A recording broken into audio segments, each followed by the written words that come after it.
Yeah, Shwet, uh, Dr. Goda, we are going to go live in a minute, so yeah, we are live now. So we'll take the picture later. So we're going to start. Yep. Good evening, everyone. Spotlight Lecture Series presented by MTX Incorporated has been bringing the best speakers around the world in front of you. Keeping up with the motive of energizing and inspiring the student community, we are proud to introduce our next speaker on MTX Day 1, Dr. Jane Goodall, DBE. Jane Goodall was born on April 3, 1934 in London, England. At the young age of 26, she followed a passion for animals and Africa to Gombe, Tanzania, where she began her landmark study of chimpanzees in the wild, immersing herself in their habitat as a neighbor rather than a distant observer. Her discovery in 1960 that chimpanzees make and use tools rocked the scientific world and redefined the relationship between humans and animals. In 1977, she established the Jane Goodall Institute to advance her work around the world and for generations to come. JGI continues the field research at Gombe and builds on Dr. Goodall's innovative approach to conservation, which recognizes the central role that people play in the well being of animals and the environment. In 1991, she founded Roots and Shoots, a global program that empowers young people in nearly 60 countries, and since its inception in 1991 has greatly impacted youth in over 100 countries to act as the informed conservation leaders that the world so urgently needs. Today, Dr. Goodall travels the world speaking about the threats facing chimpanzees, environmental crisis, and her reasons for hope. In her books and speeches, she emphasizes the interconnectedness of all living things and the collective power of individual action.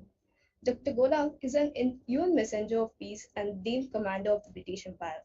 We are extremely honored to have you with us today. We shall now move on to the fireside chat. We Hello, have, everyone. we have heard that Jubilee, the stuffed chimpanzee you received as a child, is still very special to you. How instrumental was Jubilee in influencing your decision to devote your research to chimpanzees among millions of other species? Many people think that Jubilee was involved, but absolutely not. Jubilee was, when I received Jubilee when I was 18 months old, chimpanzees were, I mean, we knew nothing about them. I never dreamed of studying them. I wanted to go to Africa, live with wild animals, and write books about them. And it was only when I finally saved up enough money to get there, I had not been to college, that I met my mentor, Dr. Louis Leakey, famous paleontologist. And it was he who suggested chimpanzees. I would have studied any animal, any animal. I just wanted to be out in the wild. And lo and behold, he suggested studying the animal who is more like us than any other living creature today. Oh, okay. So when you first went into the Gombe forest to study chimpanzees, how difficult was it for you to get them to trust you and accept you into their lives? It was absolutely very, very, very difficult.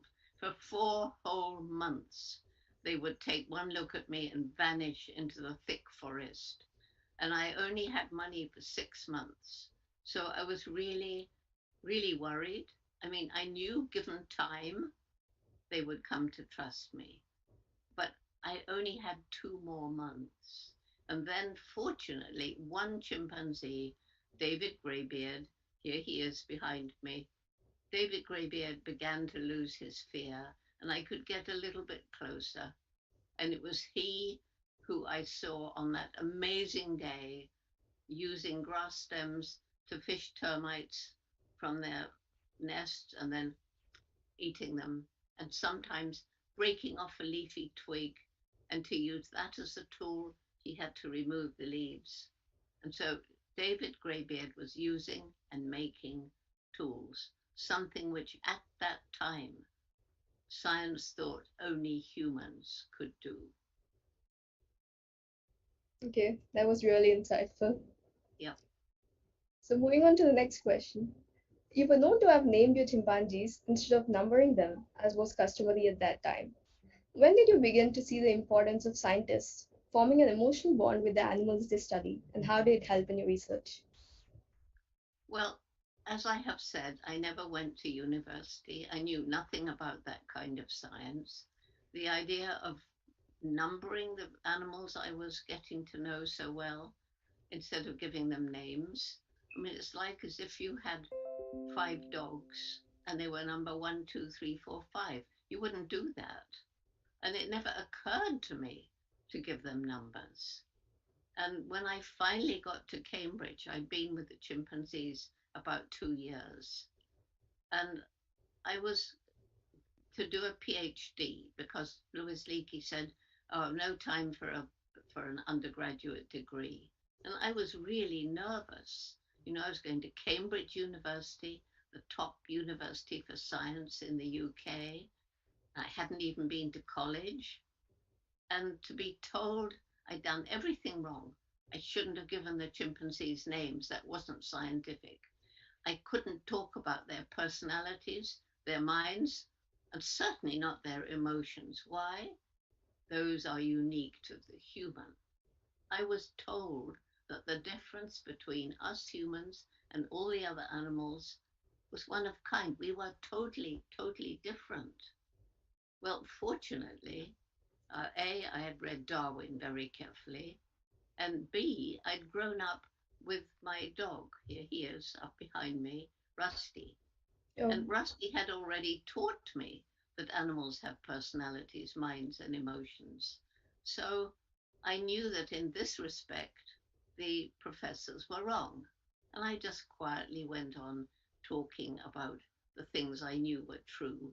And fortunately, the National Geographic Center photographer and filmmaker, who became my first husband, and when his film of chimpanzees tool using and the mother child relationship and all these other amazing things, when those films began going around, scientists had to slowly agree that we were not the only beings on the planet with personalities, minds, and emotions. so that was really inspiring. You once mentioned that dogs are your favorite animals, despite having worked with chimpanzees. Is there any particular reason for that? Do you think there's a difference between the strength of the emotional bond humans form with animals based on their species?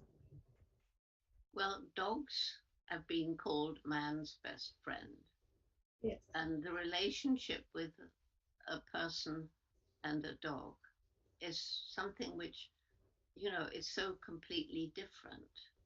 And because of Rusty, perhaps, but I've had many dogs in my life, and there's a friendship, a bond with us and a dog, which, yes, people have had a similar relationship with a young chimpanzee, but chimpanzees are wild and they're fascinating, absolutely fascinating, probably more fascinating than dogs.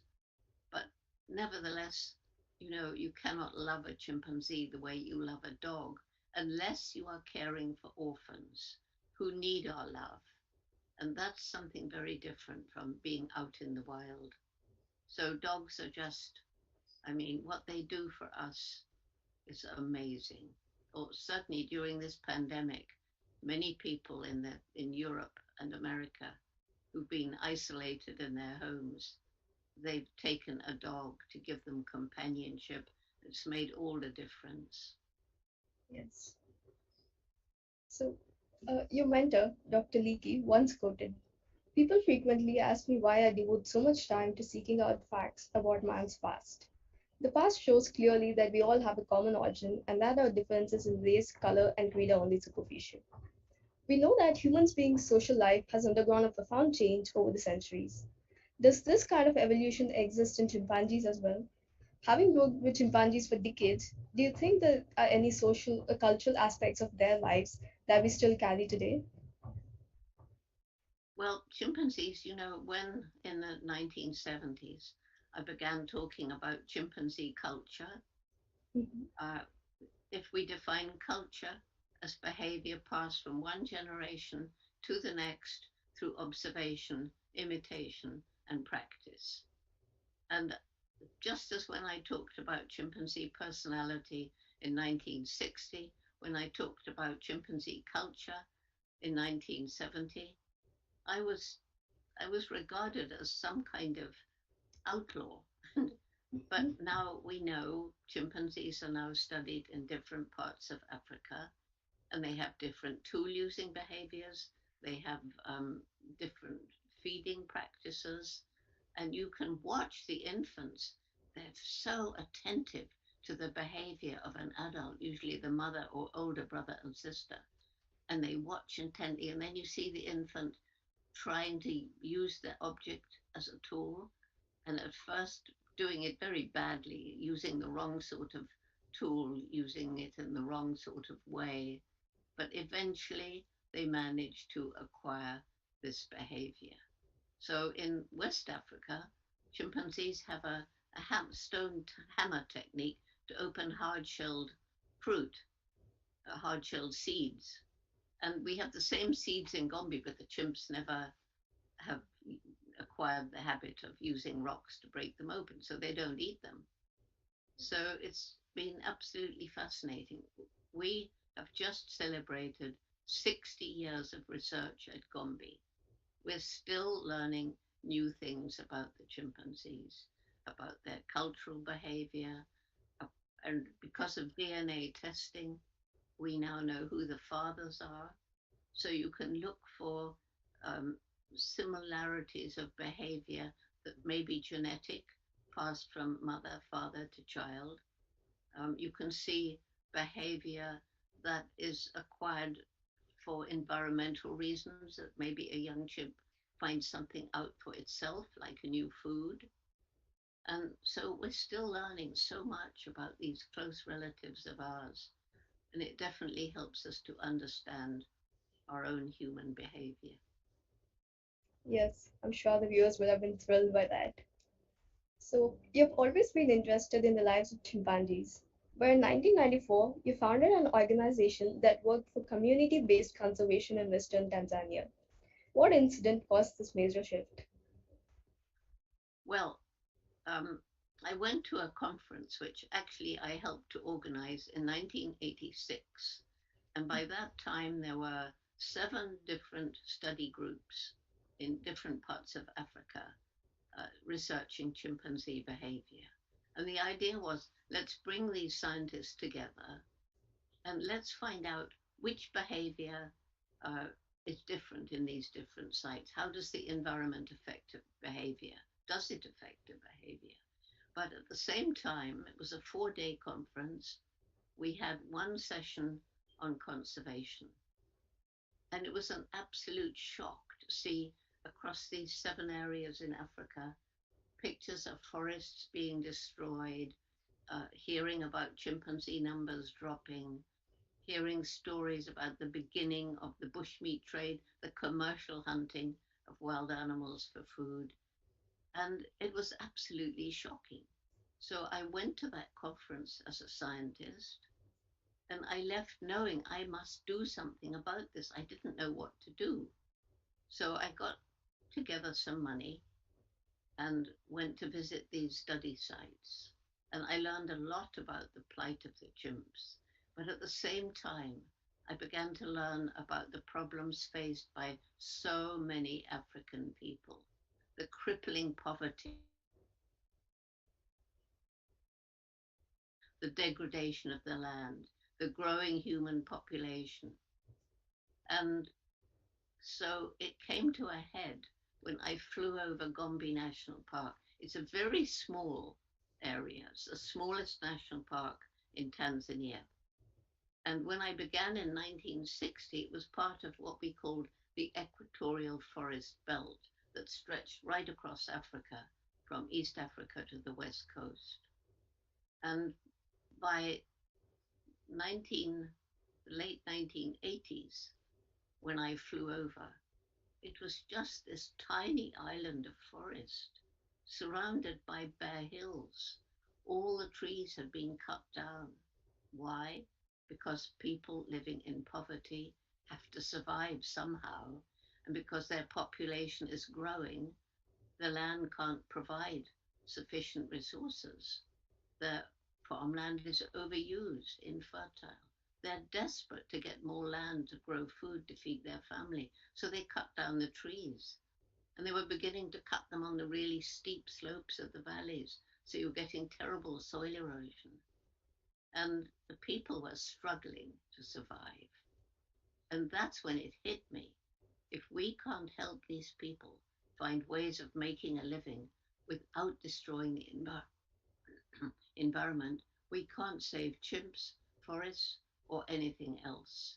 So that's why we began our program, Takari, which is bringing people out of poverty, helping them through their own ideas to find ways of living without cutting down the trees, without hunting animals from the wild. And it's now become a very holistic program. It works a lot to give girls scholarships because the the Africans, even in these remote villages, know a good education is a way out of poverty. But they were sending just their boys to school. Um, and today they can't afford to educate the 8 or 10 children they used to have. So they are wanting smaller families. So we provide family planning information, microcredit opportunities so that people can start their own small, environmentally sustainable businesses. As a result, the people understand protecting the environment isn't just for wildlife, it's for their own future. They need the forests because forests provide shade, they mitigate the heat, they help to provide rain and clean air and clean water. So now the people in all these villages throughout Chimp Range, we began with 12 villages, now it's 104, they've become our partners in conservation because they understand. That was really eye-opening and inspiring. So, another one of your initiatives, the Roots and Shoots, focuses primarily on the youth's contribution to environmental conservation. How essential do you think it is for the young generation to be aware of environmental concerns? What critical role do you think the young generation can play in conserving the environment? Well, actually, the young people of today are my biggest reason for hope. And when I began Roots and Shoots in 1991, it was with 12 high school students in Tanzania. And they were concerned about what was going wrong in their world. They were worried about the destruction of the environment, the poaching of animals in the national parks. Why wasn't the government doing more about it? The illegal dynamite fishing. But some were worried about street children with no homes. Some were worried about the cruel treatment of stray dogs or the animals in the market with no shelter out in the blazing sun with no water. And they came to talk to me about it, these 12 students. So I told them to get their friends who felt the same. We had a meeting of about 30, and Roots and Shoots was born then with the main message every single one of us makes a difference every single day, and we can choose what sort of difference we make. And because you learn in nature that everything is interconnected, so we decided that every group of Roots and Shoots would tackle projects to help people, to help animals, to help the environment, because all of that is connected. And so what began with these 12 students is now, well, it's in more than 65 countries now. It's growing all the time. We keep getting new countries involved. And these young people, many of them are now fully grown. They're out in the big wide world. And the values they acquire in Roots and Shoots, the main one is respect. Respect for each other, respect for animals, respect for the natural world. And they are taking those values with them into adult life. Meanwhile, we have members in kindergarten, even a few preschoolers, but lots in kindergarten, very strong in university in some countries. And that's really important, but everything in between. And they choose their projects. So they tackle them with energy and passion and determination. And they are so sure that they're going to be able to change the world. And they're changing it as we speak. And I'm so thrilled that thanks to Shweta Khare, the program is growing across India. It's changing lives. I've had so many letters from children who say, once I became involved in Roots and Shoots, everything changed. I've had letters from parents saying, well, my children joined Roots and Shoots, and I never used to think much about the environment, but now I do, thanks to my children. And some of the parents are people in high position making, um, this decision making positions. And so it's having this ripple effect. And there are hundreds and hundreds of thousands of young people who are part of Roots and Shoots today, those who've been through Roots and Shoots. And one thing they learn that's very important, and they found this out for themselves, we didn't teach them, that the color of your skin, your culture, your language, your religion even, is much less important than understanding that we're all human beings and we're all part of the animal kingdom, and understanding that we need to protect this precious environment that nurtures us and turn things around like climate change before it's too late. Thank you, ma'am. That was really energizing. So, moving on to the next question. Given the rate at which technological development is growing today and the unavoidable demands it poses, how do you think environmental conservation can be achieved simultaneously? I'm sorry, I didn't understand that. Were you talking about technology? Yeah, we're talking about the development it undergoes and the rate at which it's growing today. It poses some unavoidable demands. Well, So, it's changed so much. I mean, when I began, computers hadn't been invented. There were no smartphones. In fact, when I was growing up, there wasn't even any television. So everything's changed. When I began the research, it was just with notebook, secondhand binoculars, because there was very little money, and passion, determination, energy, and then gradually was able to introduce. Oh, I remember with great excitement, I got an actual manual typewriter. I was writing it all like this before. And then we introduced tape recorders, and we introduced, well, with my first money, I, I bought a telescope. And then gradually the technology has increased, and we now use GIS, GPS, satellite imagery to help map chimpanzee range, to tell the composition of the forest. We use it with our Takari program in the villages to help them make their land use management plans. And because of this, we've been able to set aside land around Gombe as a buffer so that chimps could expand their range. We've persuaded the villagers to set land aside that will link up the Gombe community, which have become isolated, with other remnant chimp communities in the area, these green corridors. And so we're using drones. We're using this DNA analysis. You collect the DNA by collecting chimpanzee feces and send it off to a lab. That's how we know who the fathers are. So much technology is helping us in so many ways. And it's helping with the data analysis. All those early handwritten and then typewritten notes are now being digitized in the University of Arizona.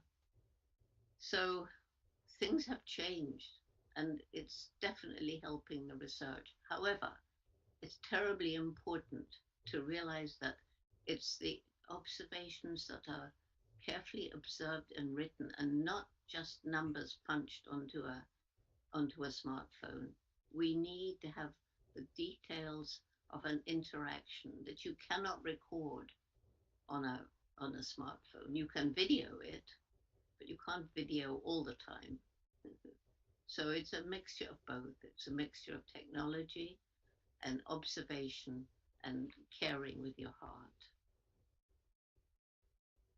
So, like you've mentioned, with all this development going around, do you think conservating environment can be achieved along with it? Uh, we have we have got our Tukari program now in 6 other African countries around chimpanzee habitat where JGI is working, and I can absolutely say that there are forests now intact or regenerating that, but for us, would not be there now. There are chimpanzees alive and reproducing who would have been killed.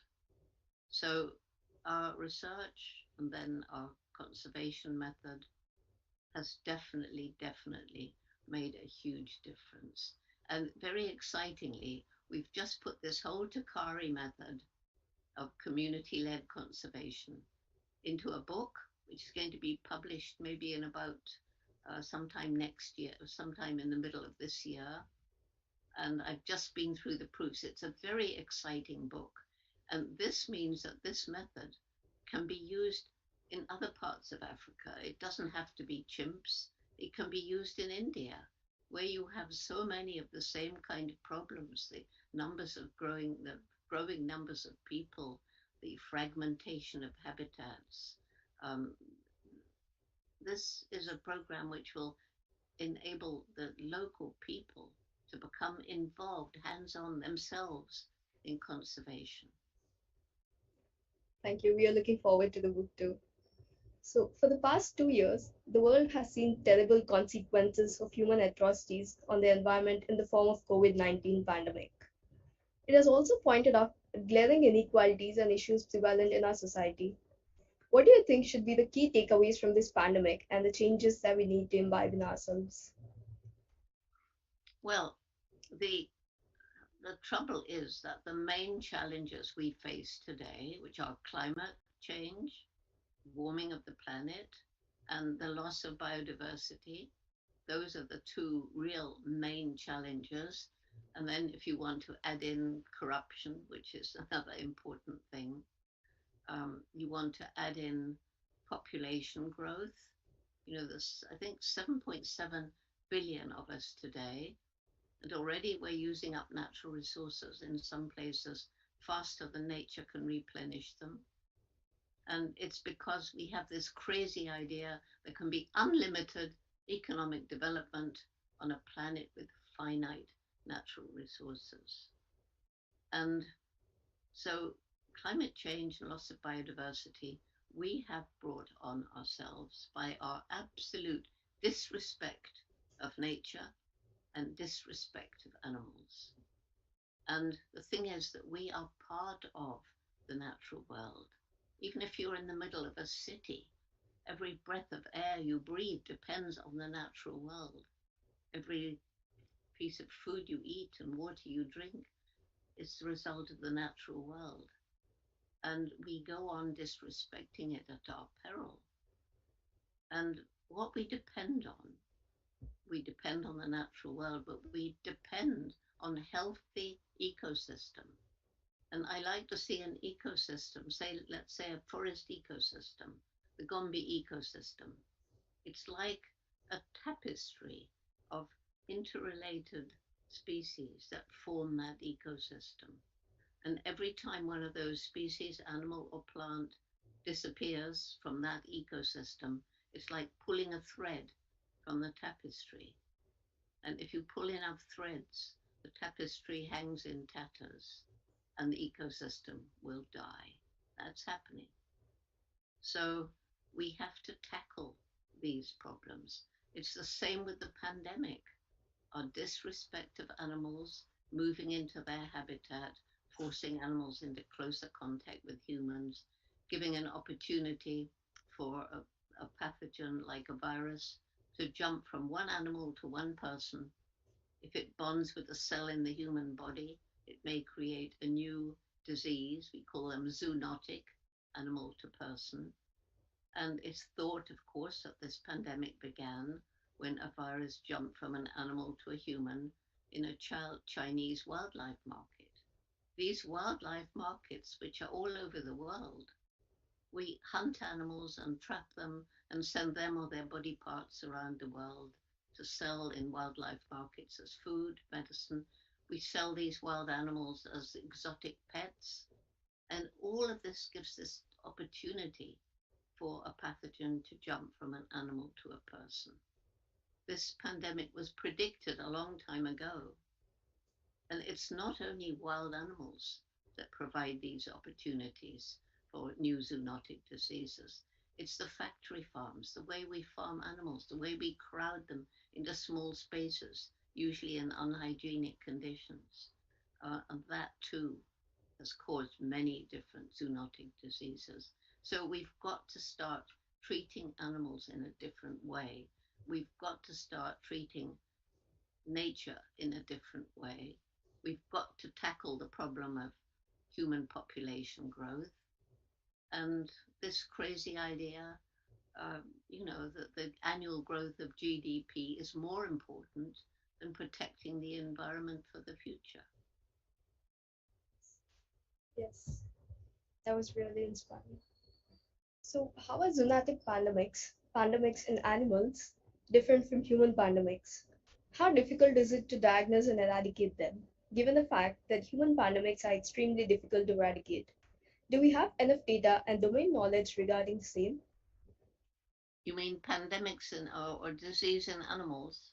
Yes, Yes, we have a program which we began in Gombe called One Health, and the main message of this program is that our human health depends on the health of the environment and the health of the animals, wild and domestic.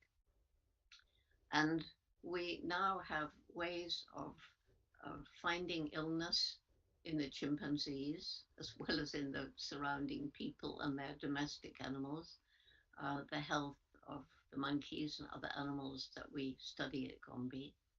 And we even even finding ways of doing this by a special machine that can tell the type of mosquito from the vibration of its wings, and they're collecting up the mosquitoes that suck blood, and then they test the blood, and they can find out what animal that blood came from, and whether that animal has a disease, whether it's the same as a disease in humans. It's all very complicated, but science is beginning to understand illnesses in animals as well as illnesses in humans and how they began, and therefore ways of curing them. So all of our chimpanzee research places and our sanctuaries, they all have veterinarians attached to them to study any disease that crops up and find ways to cure it. that was really fascinating. You've also been a vocal advocate of the need to tackle climate change, raising awareness for the same across the globe. How, according to you, can each of us, both at individual and the national level, play our parts in tackling this?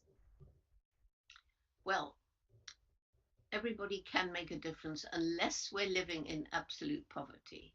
If you're living in real poverty, you just have to do every day whatever you can do to stay alive, whether it's cutting down trees, killing animals, whatever. But let's talk about probably everybody listening to us or looking at us today. We can make a choice when we go to a shop to buy food. We can ask ourselves, when this food was produced, did it harm the environment? Is it cheap because of slave labor somewhere? Is it Was it cruel to animals like factory farms? And we can make those ethical choices. And it may seem nothing to make a choice like that, but when hundreds and then thousands and then millions and then billions of people around the world are all trying to live ethically, all thinking about what they do each day and how it harms the environment, how it harms animals. Uh, is it bad for people in some other country? And as more and more people start making ethical choices, and as more and more people rise out of poverty, and so that they too can make ethical choices, and as more and more people in governments begin to understand the importance of protecting the environment for our current health as well as the health of the future, then we'll begin to see the kind of world that we all hope for. Thank you. We hope for it too. The domain of dermatology was, unlike today, a thoroughly male dominated field when you stepped into it. What were some of the biggest challenges you faced? In your view, what makes dermatology different from other disciplines which remain dominated by men today? Well, one of the things that makes ethology different is that it's very hard to get money for it. It's not easy these days. More and more money is needed for other things. But the biggest challenges I faced, well, first of all, was getting the trust of the chimpanzees. That was number one challenge.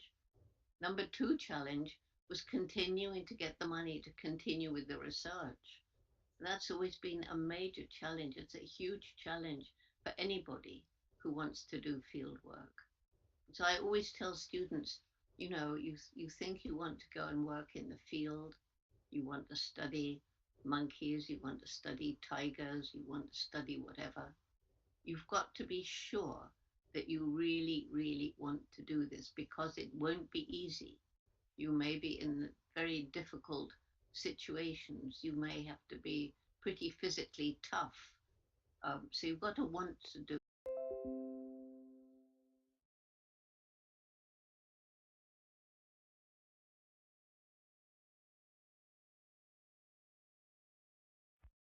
interrelated set of problems. Yes. The one word that comes to each one's mind when they think about you is hope. Could you tell us a bit about your reasons for hope and why it is essential always to be hopeful, even in troubled times? Okay, well, my reasons for hope first.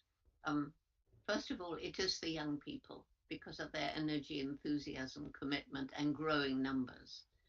Secondly, we've got this extraordinary intellect up here, and we're not necessarily using it wisely, but we are beginning to come up with ideas to tackle climate change with renewable energy, that sort of thing.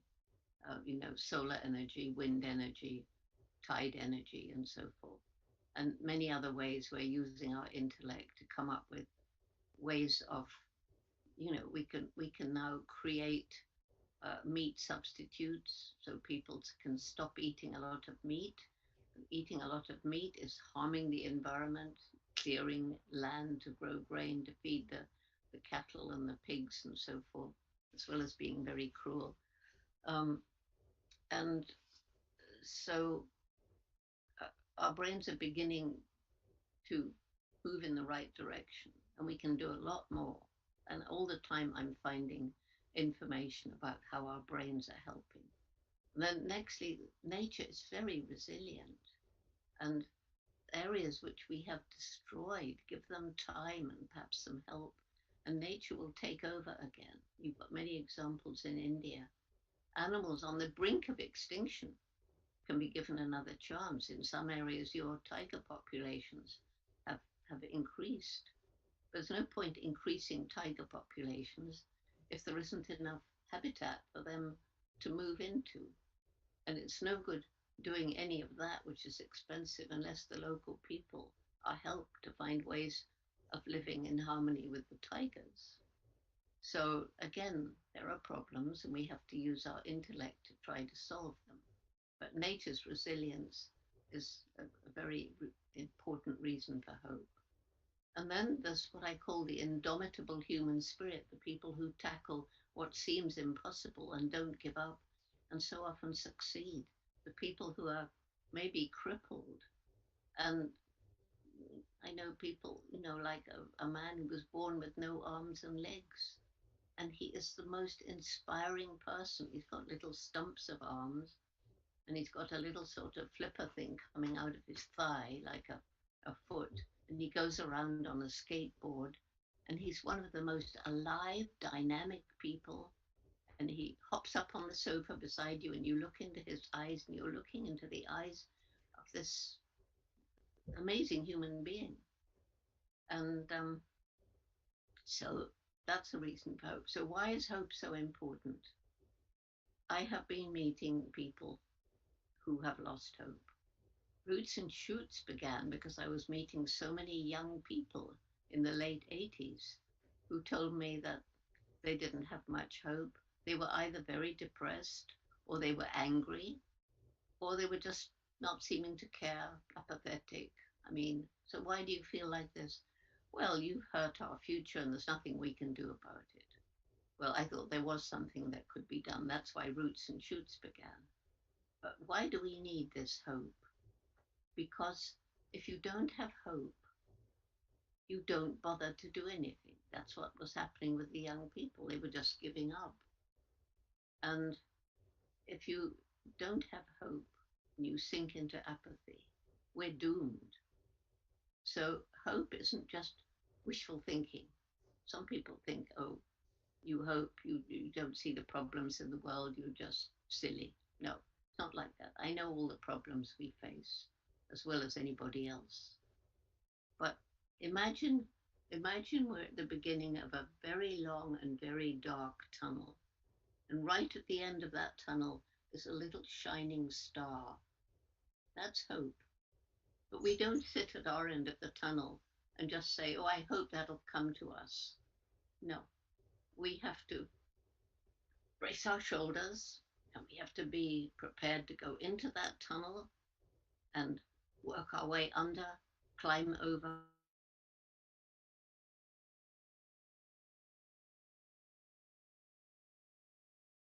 population growth and so on. And then if we all get together into that tunnel and move ahead like that, each in our different way, we will reach that star. That's my definition of hope. It requires action. Thank you. That was really eye-opening.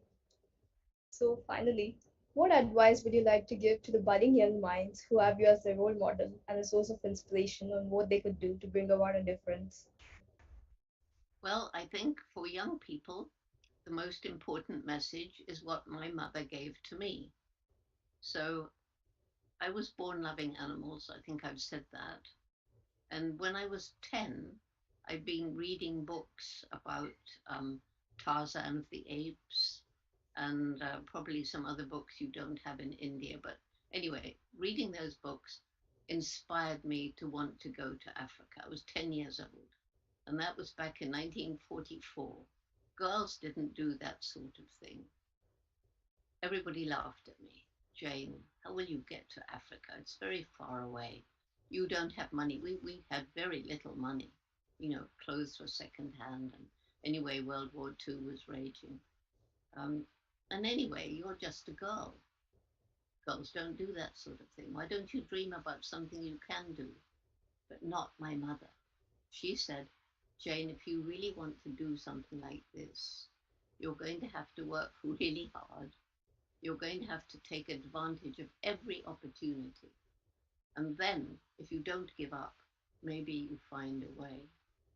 That is a very important message to young people, not to give up, but also to remember that every day you live, you make some impact on this planet, and you get to choose what sort of impact you make.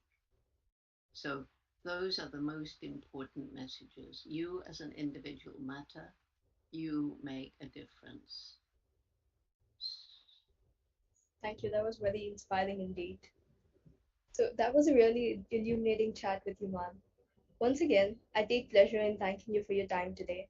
I also thank the audience for joining us. Hope you had a great experience.